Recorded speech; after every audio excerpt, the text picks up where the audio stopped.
الحمد للہ وکفا وسلام علی عبادہ الذین اصطفى اما بعد فاعوذ باللہ من الشیطان الرجیم بسم اللہ الرحمن الرحیم ولا تہنوا ولا تحزنوا وانتم الاعلون ان کنتم مؤمنین سبحان ربک رب العزۃ عما یصفون وسلام علی المرسلین والحمد للہ رب العالمین اللہم صلی علی سیدنا محمد وعلی آل سیدنا محمد وبارک وسلم اللہم صلی علی سیدنا محمد وعلی آل سیدنا محمد وبارک وسلم اللہم صلی علی سیدنا محمد وعلی آل سیدنا محمد وبارک وسلم۔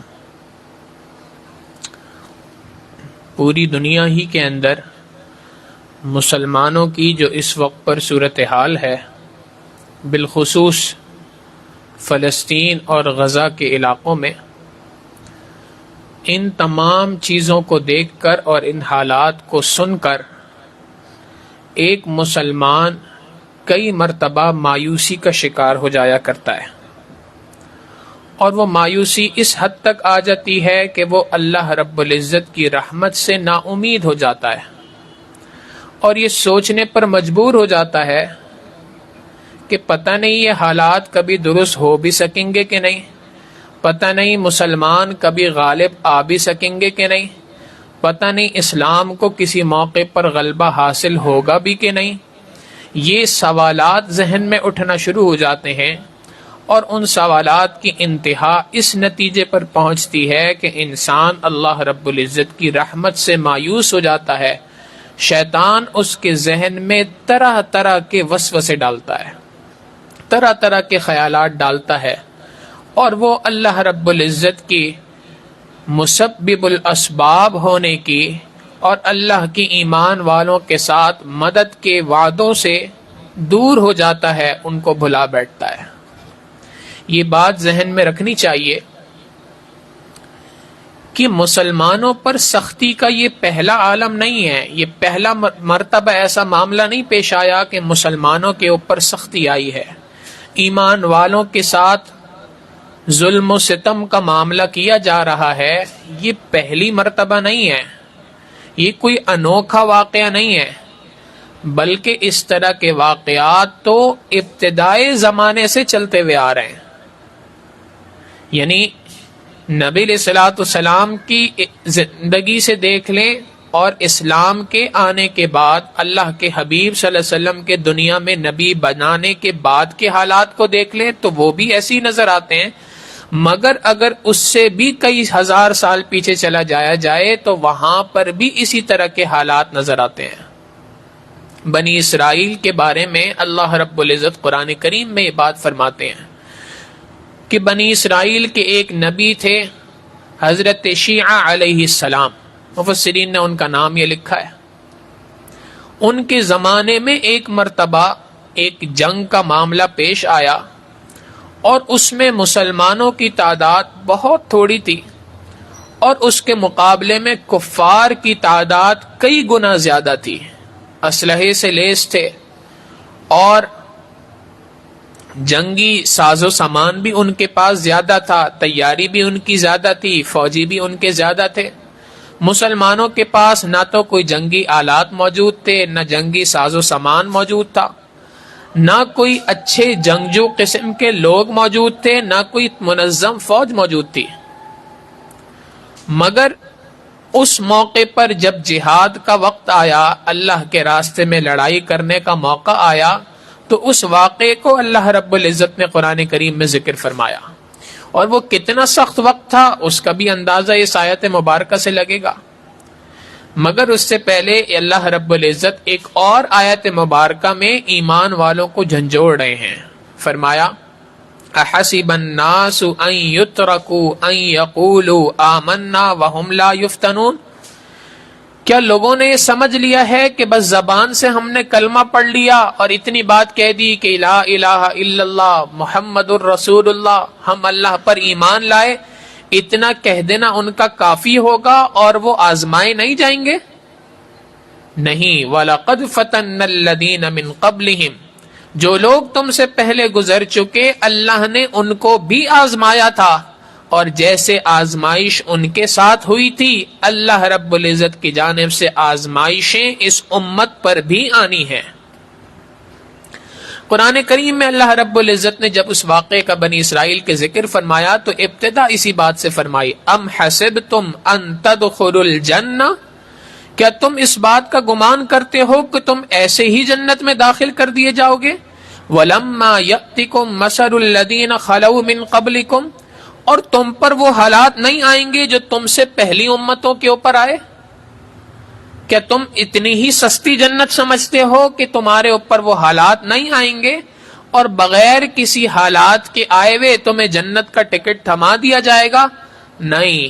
مَسَّتْهُمُ الْبَأْسَاءُ وَالضَّرَّاءُ، یہ جو پچھلے لوگ گزرے ہیں ان کے اوپر خوب جنگیں آئیں، خوب معاشی تنگیاں آئیں. وَزُلْزِلُوا، ان کو اچھے طریقے سے جھنجھوڑ دیا گیا. حَتَّى يَقُولَ الرَّسُولُ وَالَّذِينَ آمَنُوا مَعَهُ، یہاں تک کہ رسول خود بھی اور ان کے ساتھ موجود ایمان والوں نے بھی یہ کہنا شروع کر دیا، بے ساختہ ان کی زبانوں سے نکل گیا، متى نصر اللہ، اللہ کی مدد کب آئے گی؟ یعنی اس بات کا اندازہ کریں کہ وہ رسول کہ جس کے ساتھ اللہ کی 24 گھنٹے مدد ہوتی ہے، وہ رسول کہ جو اللہ رب العزت کی معیت کا استحضار 24 گھنٹے رکھتا ہے، وہ رسول کہ جو اللہ رب العزت کا نائب بنا کر دنیا میں بھیجا جاتا ہے، جس کا اللہ کے ساتھ خصوصی تعلق 24 گھنٹے ہوتا ہے، وہ بھی یہ بے ساختہ کہہ اٹھے کہ متی نصر اللہ، اللہ کی مدد کب آئے گی؟ اس لیے کہ وہ جنگ اتنی خطرناک تھی، وہ واقعہ اتنا زبردست تھا. اللہ نے 3 الفاظ اس کے لیے استعمال فرمائے. پہلی بات فرمائی البأساء، اللہ کی جانب سے جنگ مسلط کر دی گئی. والضراء، اللہ کی جانب سے معاشی تنگی ان کے اوپر آ گئی. مفسرین نے لکھا کہ اتنی زبردست معاشی تنگی تھی کہ کھانے کو کھانا نہیں تھا، پینے کو پانی نہ تھا، چاروں طرف سے ان کا محاصرہ کر دیا گیا تھا، اور کہیں سے کوئی کھانے اور پینے کی جو بنیادی ضرورت کی چیزیں ہیں وہ بھی وہاں تک پہنچ نہیں پا رہی تھی. اور پھر تیسری بات فرمائی وَزُلْزِلُوا، اللہ نے جھنجھوڑ دیا، ان کو اچھے طریقے سے ہلا دیا. اور جب بے ساختہ ان کے منہ سے نکلا متی نصر اللہ، اللہ کی مدد کب آئے گی، اللہ رب العزت نے جواب دیا الا ان نصر اللہ قریب، بے شک اللہ کی مدد تو تمہارے بہت قریب ہے، اور وہ مدد آ کے رہے گی. لیکن اس سے پہلے سخت حالات مسلمانوں پر آ جانا یہ کوئی نئی بات نہیں، انوکھی بات نہیں ہے، یہ حالات مستقل آتے رہتے ہیں. ہاں، ان حالات کے آنے پر تم پریشان نہ ہو جانا، تو کہیں ایسا نہ ہو کہ تم مایوسی کا شکار ہونے بیٹھ جاؤ. نبی علیہ الصلوۃ والسلام جب دنیا میں تشریف لائے تو اللہ کے حبیب صلی اللہ علیہ وسلم نے جتنی جنگیں لڑی، ان ہر جنگ کے اندر دیکھ لیں، ہر جہاد کے موقع پہ دیکھ لیں تو مسلمانوں کی تعداد تھوڑی تھی، اور اس کے مقابلے میں کفار کی تعداد کئی گنا زیادہ تھی. مگر پھر بھی اللہ رب العزت نے ہر موقع پر ایمان والوں کو فتح عطا فرمائی. غزوہ احزاب کا واقعہ، جس کو غزوہ خندق بھی کہا جاتا ہے، قرآن کریم میں اللہ رب العزت نے 2 رکوع اس کے اوپر نازل فرمائے. یہ وہ وقت تھا کہ جس وقت پر مسلمانوں کی تعداد بہت زیادہ تھوڑی تھی، اور اس کے مقابلے میں کفار کی تعداد کئی گنا زیادہ تھی. مسلمانوں کے پاس جنگی ساز و سامان نہ تھا، کفار پوری تیاری کے ساتھ آئے تھے. وہ جتنے قبیلے جو بہترین لڑاکے سمجھا جاتے تھے، جو بہترین جنگجو سمجھے جاتے تھے، وہ سب کے سب اکٹھے ہو گئے. یا جس نے اس سے پہلے بھی یہ بات عرض کی تھی کہ یوں کہا جائے تو غلط نہیں ہوگا کہ اس زمانے کی ناٹو فوج تھی. تمام کے تمام وہ طاقتیں، وہ قبائل کے جو اپنی جنگی مہارت میں مشہور سمجھے جاتے تھے، وہ سب کے سب اکٹھے ہو گئے. اور اکٹھے ہو کر مسلمانوں کے اوپر چڑھائی کرنے کے لیے دوڑ گئے، چڑھ دوڑے۔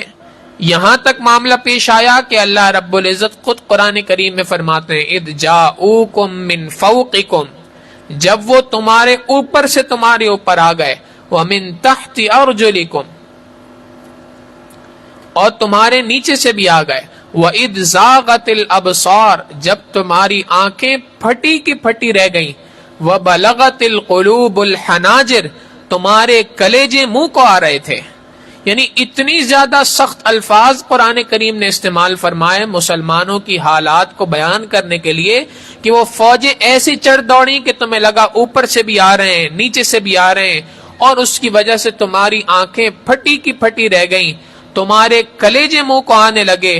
وَبَلَغَتِ الْقُلُوبُ الْحَنَاجِرِ وَتَظُنُّونَ بِاللَّهِ الظُّنُونَ، تم اللہ کے بارے میں طرح طرح کے گمان کرنے لگ گئے تھے۔ هُنَالِكَ ابْتُلِيَ الْمُؤْمِنُونَ، یہ وہ وقت تھا جب ایمان والوں کو خوب آزمایا گیا۔ وَزُلْزِلُوا زِلْزَالًا شَدِيدًا، اور اچھے طریقے سے ان کو جھنجھوڑ کے رکھ دیا گیا۔ جو کمزور ایمان والے تھے، جو اللہ پر واقعی ایمان نہیں لاتے تھے، جو منافقین کہلاتے ہیں، وہ تو کہہ بیٹھے ما وعدنا اللہ ورسولہ الا غرورا، اللہ اور اس کے رسول نے تو ہم سے دھوکے کا وعدہ کیا ہے، یہ تو اللہ اور اس کے رسول نے ہمارے ساتھ دھوکہ کر دیا۔ مگر جو اللہ پر ایمان رکھتا ہے وہ اللہ کی رحمت سے مایوس نہیں ہوتا، وہ اللہ کے وعدوں کو جانتا ہے، لہذا اس موقع پر وَلَمَّا رَأَى الْمُؤْمِنُونَ الْأَحْزَابَ، جو حقیقی ایمان والے تھے، جب انہوں نے اس لشکر کو دیکھا، قالوا هذا ما وعدنا اللہ ورسولہ، کہنے لگے واقعی اللہ اور اس کے رسول نے تو ہم سے اسی بات کا وعدہ کیا تھا، وصدق اللہ ورسولہ، اللہ اور اس کے رسول کا وعدہ تو ہمیشہ سے سچا ہوا ہے۔ تو حقیقت یہی ہے کہ یہ آزمائش ایمان والوں پر آتی ہے اور پہلے بھی آئی ہے، اور ان آزمائشوں کے اندر ایمان والے کے کرنے کا کام یہ ہے کہ وہ کبھی بھی متاثر نہیں ہوتا حالات سے، وہ حالات کی اس چکی کے اندر کبھی بھی پریشان نہیں ہوتا پھرتا، وہ کبھی بھی یہ نہیں سوچتا کہ پتہ نہیں اللہ کی مدد کب آئے گی، کبھی یہ حالات بہتر ہوں گے بھی کہ نہیں ہوں گے، بلکہ اس کے سامنے ہمیشہ اللہ کا وعدہ ہوتا ہے، اور اللہ کا وعدہ یہ ہے کہ الا ان نصر اللہ قریب، اللہ کی مدد تو تمہارے بہت قریب ہے۔ ہاں، اللہ کی مدد ایمان والوں کے ساتھ ہوتی ہے، اللہ کی مدد ایمان والوں کے پر آتی ہے، مگر اللہ کی مدد کے آنے سے پہلے ایمان والوں کو آزمایا جاتا ہے، جھنجھوڑا جاتا ہے۔ اور علماء نے لکھی یہ بات کہ جس موقع پر ایمان والوں کو آزمایا جا رہا ہو، جب سخت حالات آ رہے ہوں، جب تنگی کے حالات آئے ہوئے ہوں امت مسلمہ پر، اس وقت پر امت کے وہ افراد جو اپنی اصلاح کی جانب متوجہ نہ ہوں، اندیشہ ہے کہ ان قریب اللہ کا عذاب ان کے اوپر ٹوٹ پڑے گا۔ یہ موقع ہوتا ہے اللہ کی جانب سے کہ انسان اللہ کی جانب پڑھے، انسان اپنی اصلاح کی جانب غور کرے، انسان اللہ رب العزت کی جانب متوجہ ہو۔ اگر وہ متوجہ ہو جائے تو اس آزمائش کے دور میں اللہ اس کو کامیاب فرما دیتے ہیں، اور اگر اس موقع پر بھی اپنی اصلاح کی فکر نہ ہو تو اس صورت میں اللہ رب العزت کی جانب سے عذاب کا قوی اندیشہ ہوا کرتا ہے ایسی قوم پر۔ آپ دیکھیں یہ بات تو پکی ہے، اللہ رب العزت ان کفار کو نیست و نابود فرما رہے ہیں، ان کو ذلیل و رسوا کر رہے ہیں۔ دنیا کے سامنے امریکہ ایک سپر پاور بن کے آیا تھا، اللہ نے اس سپر پاور کو قریب کے زمانے میں 3 مختلف جگہوں پر ناکو چنے چبوا دیے، ان کو ان کی اوقات دکھلا دی۔ کوریا کے اندر انہوں نے حملہ کیا، وہاں پر اللہ رب العزت نے ان کو شکست دلائی، ایسی شکست دلی کہ پوری دنیا میں رسوا ہو گئے، زمین چاٹنے پہ مجبور ہو گئے۔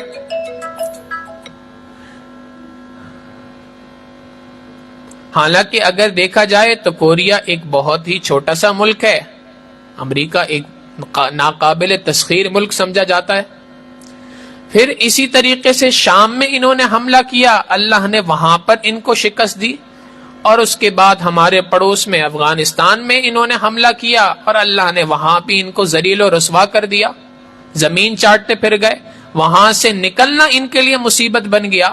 اللہ رب العزت کفر کی طاقت کو توڑتے ہیں اور توڑ کے دکھاتے ہیں، وَرَدَّ اللَّهُ الَّذِينَ كَفَرُوا بِغَيْظِهِمْ لَمْ يَنَالُوا خَيْرًا، اللہ نے ان کفار کو غیظ و غضب کے ساتھ واپس لوٹا دیا، لم ینالوا خیرا، ان کے پلے کچھ بھی نہیں آیا۔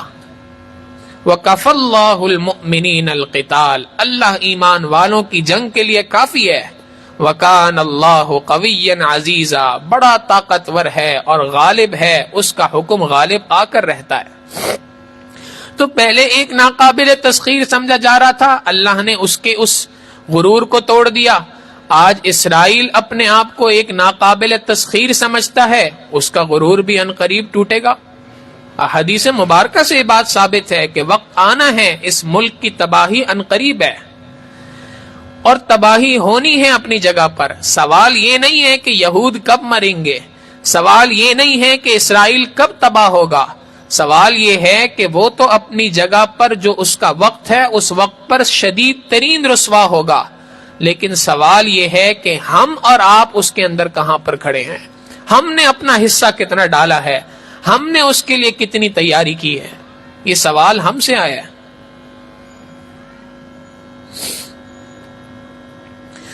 مسلمانوں کو اللہ رب العزت نے جہاں کہیں پر بھی فتح عطا فرمائی ہے، اور جب کبھی بھی ایمان والوں کو اللہ رب العزت کی مدد حاصل ہوئی ہے تو اللہ کی مدد ایمان والوں کے ساتھ آئی ہے، اس کے پیچھے ایک خاص شرط ہے۔ کفار کی جنگ کی لڑائی میں اور جنگ کی تیاری میں اور مسلمانوں کی جنگ کی تیاری میں زمین آسمان کا فرق ہے۔ کافر کی جنگ ہوتی ہے اسلحے کی بنیاد پر، طاقت کی بنیاد پر، اسباب کی بنیاد کے اوپر۔ ایمان والے کی جنگ دو بنیادوں کے اوپر ہوا کرتی ہے، ایک اسلحے کی بنیاد پر، وَأَعِدُّوا لَهُم مَّا اسْتَطَعْتُم مِّن قُوَّةٍ، اپنی بھرپور تیاری کرو اسباب کے درجے میں، جس حد تک کر سکتے ہو، جتنی طاقت کا مظاہرہ کر سکتے ہو کرو اس کو، لیکن اس کے ساتھ ساتھ دوسری تیاری بھی مومن کرتا ہے، اور وہ تیاری ہے روحانی اعتبار سے تیاری کرتا ہے۔ ایمان والوں نے دنیا میں جتنی جنگیں لڑی ہیں وہ روحانی اعتبار سے مضبوط ہونے کی بنیاد پر لڑی ہیں۔ جنگ بدر کو دیکھ لیں، روحانی اعتبار سے مضبوط تھے، جسمانی اعتبار سے کوئی طاقت نہ تھی، اسباب کے درجے میں کوئی طاقت مسلمانوں کے پاس نہ تھی، ہاں روحانی طاقت تھی جس کی بنیاد پر جنگ لڑی گئی۔ احد کا میدان دیکھ لیں، اسباب کے درجے میں نہیں لڑی گئی، اسباب کے درجے میں جب لڑی جا رہی تھی تو اس وقت پر مسلمانوں کو عنقریب کو بظاہر شکست ہونا شروع ہو گئی، مگر جب روحانی طاقت اپنائی گئی تو اس صورت میں اللہ نے اس موقع پر بھی فتح عطا فرمائی۔ غزوہ احزاب اور خندق کا معاملہ دیکھ لیں تو اس میں بھی یہی بات ہے۔ اور مسلمانوں نے جب کبھی بھی جنگ لڑی ہے تو مسلمانوں کی جنگ ہمیشہ روحانیت کی بنیاد پر لڑی گئی ہے، اسباب کی بنیاد پر کبھی نہیں لڑی گئی۔ سیدنا عمر فاروق رضی اللہ تعالیٰ عنہ کے دور میں بیت المقدس فتح ہوا، روحانیت کی بنیاد پر تیاری تھی۔ صلاح الدین ایوبی کے دور کے اندر بیت المقدس فتح ہوا، روحانیت کی بنیاد پر تیاری تھی، اسباب کے درجے میں مسلمان اس وقت پر بھی کمزور تھے، مگر اللہ نے فتح عطا فرمائی روحانیت کی بنیاد پر طاقت کے زیادہ ہونے کی وجہ سے۔ تو ایمان والوں کی بات یہ ہے کہ ان کی ہمیشہ روحانی طاقت ہوا کرتی ہے، جس طاقت کی بنیاد پر وہ جنگ لڑا کرتے ہیں۔ لہذا آج اپنی اس روحانی طاقت کو بڑھانے کی شدید ترین ضرورت ہے۔ یاد رکھیے گا، یہود جو ہوا کرتے ہیں دنیا میں، یہود بھی اپنی روحانی طاقت کو بڑھاتے ہیں اپنے اعتبار سے۔ ان کی روحانی طاقت کیا ہے؟ ان کی روحانی طاقت جادو کے سیکھنے اور سکھانے کے اندر ہے، اور وہ اس میں بڑے ماہر ہوا کرتے ہیں۔ حتیٰ کہ ایک ادارہ ہے، ایک تنظیم ہے باقاعدہ قبالہ کے نام سے، جن کا کام یہی ہے کہ وہ جادو سیکھتے ہیں اور جادو سکھاتے ہیں، اور جب کبھی بھی کوئی جنگ لڑی جاتی ہے تو اس وقت پر وہ جادو کے ذریعے سے اس جنگ پر مسلط ہوتے ہیں۔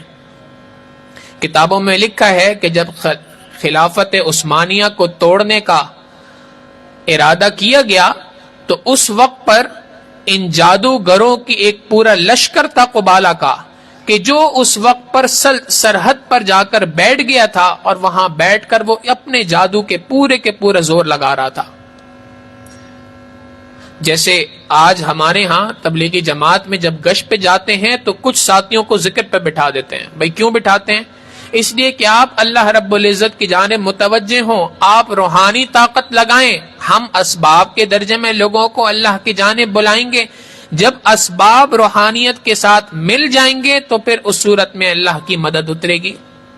ان کا بھی یہی معاملہ ہے کہ یہ اسباب کی جنگ بھی لڑتے ہیں اور روحانیت کے میدان ان کے ہاں جادو ہے، اس کے سوا کچھ نہیں، تو وہ اس میدان میں بھی جنگ لڑتے ہیں۔ مسلمانوں کو اس کے مقابلے میں دو بنیادوں پر لڑائی کرنے کی ضرورت ہے، ایک اسباب کے درجے میں اور اس سے زیادہ روحانی اعتبار سے اپنے آپ کو مضبوط کرنے کی ضرورت ہے۔ روحانی اعتبار سے اپنے آپ کو چاق و چوبند کرنے کی ضرورت ہے، اور روحانی اعتبار سے مضبوط انسان اسی وقت ہوتا ہے جب وہ گناہوں کو چھوڑتا ہے، اللہ کی جانب رجوع کرتا ہے، توبہ کرتا ہے، اللہ رب العزت کے دربار میں اپنی لو لگاتا ہے۔ یہ پہلا قدم ہے توبہ۔ جب تک توبہ نہیں ہوگی آگے معاملات نہیں چل سکتے۔ قرآن کریم میں اللہ رب العزت ایمان والوں کو بتلاتے ہیں کہ دیکھو تم دنیا کے حالات میں ستائے ہوئے ہو، دنیا کے حالات میں پریشان ہو، تمہارے اندر مایوسیاں پھیلتی جا رہی ہیں، تم سوچ رہے ہو کہ کبھی ہمارے ملک کے حالات بھی بہتر ہوں گے یا نہیں ہوں گے، کبھی عالم اسلام کے حالات بھی بہتر ہوں گے کہ نہیں ہوں گے، کبھی فلسطین بھی مسلمانوں کے لیے آزاد ہو پائے گا کہ نہیں ہو پائے گا، کبھی بیت المقدس بھی مسلمانوں کے لیے آزاد ہو جائے گا کہ نہیں ہوگا۔ یہ ساری چیزیں تمہارے ذہنوں میں آتی ہیں، تم مایوس ہو جاتے ہو ملک کے حالات کے اعتبار سے، انفرادی حالات کے اعتبار سے، عالمی حالات کے اعتبار سے، تو یاد رکھو اصل بات یہ ہے کہ تم نے اپنی جانوں پر ظلم خود کر رکھا ہے۔ ما اصاب من مصیبت فی الارض ولا فی انفسکم الا فی کتاب من قبل ان نبرأها ظہر الفساد فی البر والبحر بما کسبت ایدی الناس۔ زمین میں جو فساد برپا ہوتا ہے وہ انسانوں کے اپنے ہاتھوں کی کمائی ہوتی ہے، تو یہ تو انسان نے خود اپنے اوپر ظلم کیا ہے۔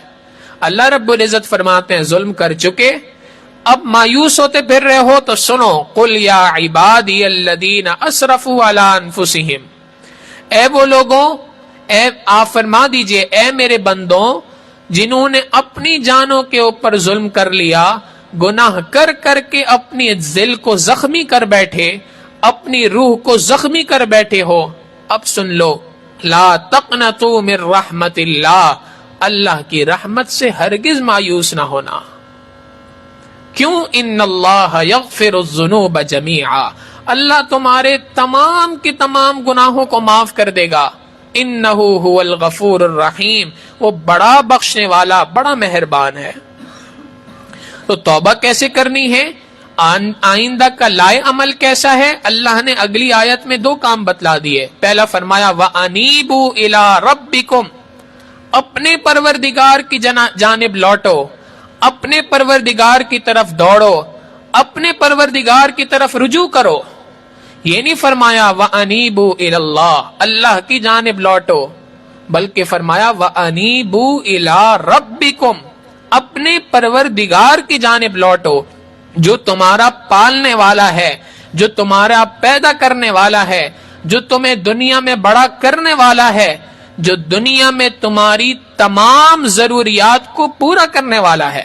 رب کہتے ہی اس کو ہیں جو پیدا بھی کرتا ہے، پالتا بھی ہے، پوستا بھی ہے، جو دنیا میں تمہاری تمام ضروریات کو پورا کرتا ہے۔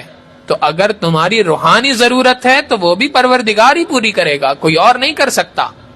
جیسے بچہ ہوتا ہے، وہ جب کہیں سے مار کھاتا ہے تو مار کھا کے بھاگتا ہوا ماں کی گود میں آتا ہے، باپ کی گود میں آتا ہے، اور اس کو پتا ہے کہ جب دنیا میں جہاں کہیں بھی مار پڑے گی تو اس مار کے بعد مجھے پیار باپ کی گود میں ملے گا، ماں کی گود میں ملے گا، اس لیے کہ یہ میرے پالنے والے ہیں، میرے پوسنے والے ہیں، مجھے بڑا کرنے والے ہیں۔ اللہ رب العزت بھی فرما رہے ہیں وَأَنِيبُوا إِلَىٰ رَبِّكُمْ، میرے بندوں تمہارا پالنے والا، تمہارا پوسنے والا، تمہیں بڑا کرنے والا، تمہاری ضروریات کو پورا کرنے والا فقط تمہارا پروردگار ہے، لہٰذا انہی کی جانب رجوع کرو، اسی کی جانب لو لگاؤ، اسی سے اللہ رب العزت سے اپنی تار جوڑو۔ اور دوسرا کام وَأَسْلِمُوا لَهُ، اس کے لیے اپنی گردن کو جھکا لو۔ یہ اللہ رب العزت نے ابراہیم علیہ السلام کے لیے فرمایا تھا کہ اذ قال له ربه اسلم قال اسلمت لرب العالمین، جب ان سے کہا گیا کہ اپنی گردن کو جھکا لے تو آگے سے کہنے لگے اسلمت لرب العالمین، میں دونوں جہانوں کے پروردگار کے سامنے اپنی گردن کو جھکاتا ہوں۔ اور ایسی گردن جھکائی کہ جب اللہ نے فرمایا اپنے بیٹے کو ذبح کر دو تو اس وقت پر بھی یہ نہیں پوچھا کہ اے اللہ میرے بیٹے کا قصور کیا ہے، مجھ سے کوئی کوتاہی ہو گئی تو اس کوتاہی کے بارے میں بتلا دیجئے تاکہ آئندہ سبق حاصل ہو سکے، نہیں، ایسی کوئی بات نہیں کہی۔ ادھر حکم آیا، اس حکم پر بلا چوں چراں فوراً عمل کر بیٹھے۔ یہ ہے اسلمت لرب العالمین۔ اللہ رب العزت بھی فرما رہے ہیں وَأَسْلِمُوا لَهُ، اللہ کے حکموں کے آگے سر جھکا لو۔ دو کام کرنے کے بتلا دیے، ایک فرمایا انیبو، اللہ کی جانب رجوع کرو، اور دوسرا فرمایا اسلموا لہ، اللہ کے حکموں کے آگے سر جھکانا شروع کر دو۔ یہ دو کام کرو گے تو ان دو کاموں کے کرنے کے بعد اللہ کی رحمت تمہاری جانب متوجہ ہونا شروع ہو جائے گی، اللہ رب العزت کی جانب سے رحمتیں تمہارے اوپر متوجہ ہونا شروع ہو جائیں گی۔ لہذا انیبو الی ربکم، رجوع کرو اللہ کی جانب، واسلموا لہ، اور اللہ رب العزت کے سامنے سر جھکا لو، حکموں کے آگے اپنے آپ کو جھکا لو۔ یہ دو بنیادوں کے اوپر فلسفہ ہے، اگر تم یہ دو کام کر لو گے اللہ رب العزت تمہیں روحانی اعتبار سے ترقی عطا فرما دیں گے، روحانی اعتبار سے تمہیں مضبوط فرما دیں گے۔ اللہ ہی کی جانب رجوع کرو، اللہ سے گڑ گڑاؤ، اللہ سے مانگو، اپنے لیے بھی مانگو اور پوری کی پوری امت کے لیے مانگو۔ امت کے جو کوئی لوگ بھی پریشان ہیں، اپنے فلسطین کے مظلوم مسلمان بھائیوں کے لیے مدد مانگو، اللہ سے دعا مانگو۔ حدیث مبارکہ سے یہ بات ثابت ہے کہ جب کبھی بھی دنیا میں کوئی جنگ لڑی جاتی ہے تو اس میں دو طرح کے لشکر ہوا کرتے ہیں، ایک لشکر غزا کہلاتا ہے جو آگے جا کے فرنٹ لائن پہ لڑ رہا ہوتا ہے، اور ایک لشکر دعا کہلاتا ہے جو پیچھے بیٹھ کر ان کے لیے دعا کرتا ہے۔ لشکر غزا کی بنیادی نظر اسباب کے اوپر ہوا کرتی ہے، اور لشکر دعا کی بنیادی نظر مسبب الاسباب پہ ہوا کرتی ہے۔ ہمارے مشائخ نے کہا اسی بنیاد پر لشکر دعا کو لشکر غزا پہ اللہ نے فضیلت بخشی ہے۔ ہم اگر وہاں جا کے نہیں لڑ سکتے تو کم از کم پیچھے بیٹھ کر ان کے لیے خوب اللہ سے دعائیں کریں، اللہ سے گڑ گڑائیں، اللہ سے مانگیں، اپنے لیے توبہ کریں، پوری امت مسلمہ کی جانب سے توبہ کریں۔ جب تک امت مسلمہ کے حالات درست نہیں ہوں گے اس وقت تک مسلمانوں کو فتح حاصل نہیں ہو سکتی ہے، اور جب امت مسلمہ کے حالات درست ہو جائیں گے اللہ کی جانب سے یہ پانسا پلٹ جائے گا۔ وَلَوْ أَنَّ أَهْلَ الْقُرَىٰ آمَنُوا وَاتَّقَوْا لَفَتَحْنَا عَلَيْهِمْ بَرَكَاتٍ مِّنَ السَّمَاءِ، جب اللہ یہ بستی والے قریہ والے ایمان لا کر گناہوں سے بچنے والی زندگی گزاریں گے، ہم آسمان سے رحمتوں کے دروازے ان کے لیے کھول دیں گے۔ اللہ کی جانب سے وعدے قرآن کریم میں موجود ہے وَلَا تَهِنُوا وَلَا تَحْزَنُوا وَأَنْتُمُ الْأَعْلَوْنَ إِن كُنتُم مُؤْمِنِينَ، غم نہ کرو، پریشان نہ ہو، خوف زدہ نہ ہو، اگر تم واقعی ایمان والے ہو، ایمان کے تقاضوں کو پورا کر رہے ہو تو اللہ رب العزت تمہاری ہی مدد فرمائیں گے، تم ہی غالب آؤ گے دنیا کے اندر، اللہ تمہیں ہی غلبہ عطا فرمائیں گے۔ لہٰذا اللہ سے رجوع کرنے کی ضرورت ہے، اپنی روحانی طاقت کو اس موقع پہ بڑھانے کی ضرورت ہے۔ اللہ رب العزت سے دعا ہے کہ پروردگار عالم ہمارے حال پر رحم فرمائے اور امت مسلمہ کو عروج، ترقی، غلبہ اور شوکت نصیب فرمائے۔ وآخر دعوانا ان الحمد للہ رب العالمین۔ مراقبہ کر لیجئے، پھر دعا کرتے ہیں۔ آنکھوں کو بند کر لیں، سر کو جھکا لیں۔ دنیا اور جو کچھ دنیا میں ہے اس سے ہٹ کٹ کے اللہ رب العزت کی یاد میں ڈوب جائیں۔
اللہ کو اپنا بنا لو، اللہ کو اپنا بنا لو،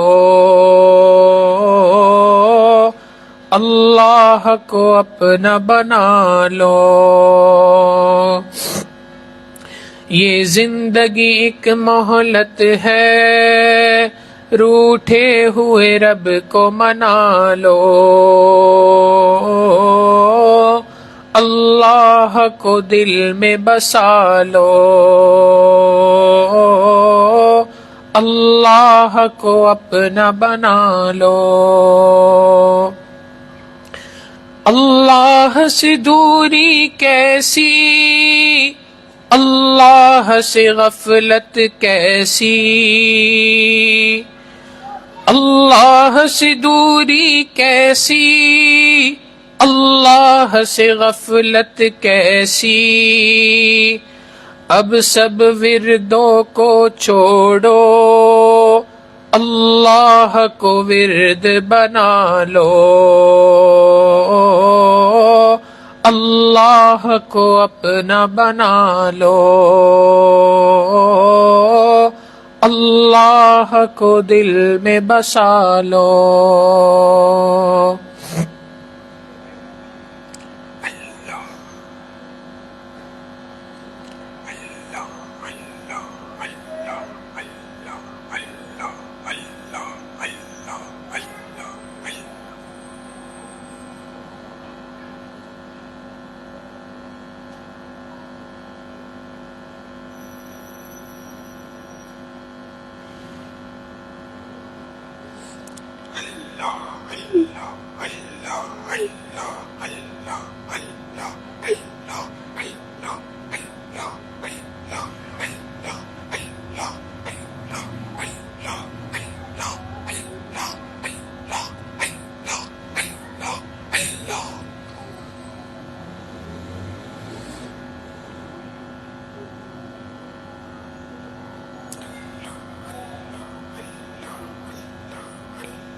آپ ہی کو ہم اپنا معبود مانتے ہیں، آپ ہی کو ہم اپنا مسجود مانتے ہیں، آپ ہی کو ہم اپنا محبوب مانتے ہیں۔